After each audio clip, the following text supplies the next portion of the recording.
containing a Sega Saturn and 20 games. He gives it to his uncle as a gift, and his uncle is shocked.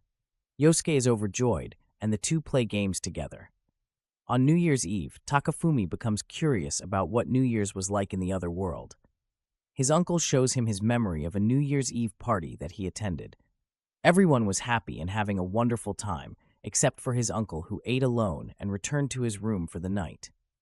Takafumi is disappointed at the memory, and they go play on the Sega Saturn instead.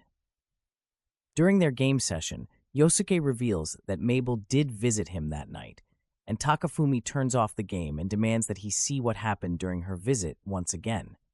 Yosuke shows his memory, and Mabel asks how she could overcome being a coward and be strong like him.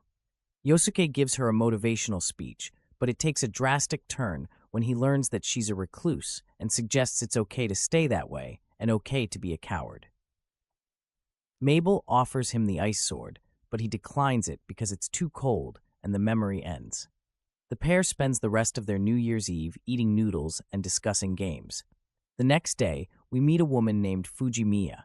She is creeped out when she sees Yosuke on a bench talking to himself. As she walks away, she runs into Takafumi. They haven't seen each other since childhood, and they briefly chat. Takafumi invites her over to visit his place, which Fujimiya agrees to, but tells him she'll come over after dropping off her groceries.